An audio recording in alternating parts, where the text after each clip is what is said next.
As tears rolled down their faces, the 1973 Port Allen High School football team marched from the locker room to the football field. We couldn't believe it. No, we couldn't believe it.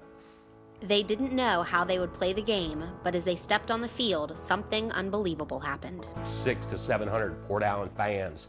They had lined the field from the goal post over to our sideline, black and white.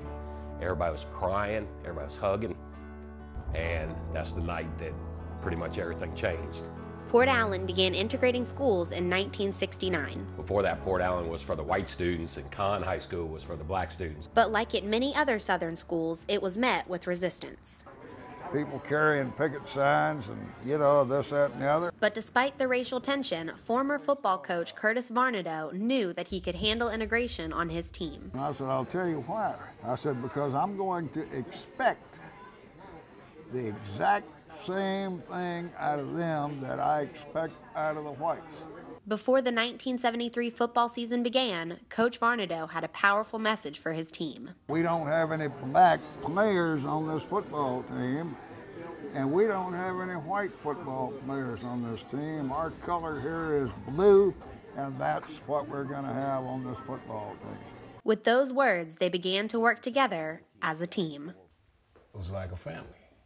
We all started gelling together, It's just like Remember the Titans movie. This football family started their season on a winning streak. We were 3-0. Man, everybody was all fired up about Port Allen football. But the night of September 28th, 1973 changed everything.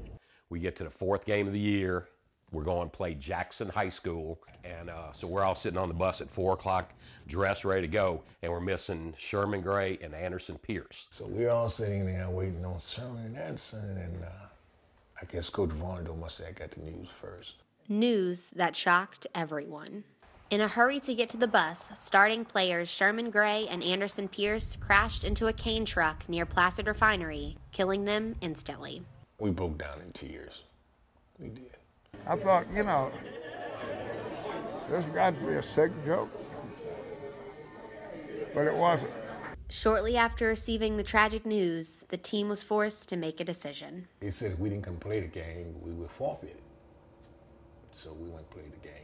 You know how it is, something like this happens, you go, we're going to go play the game, we're going to do it for these guys, Once the heartbroken players arrived at the field, they walked through a tunnel of over 600 united Port Allen fans.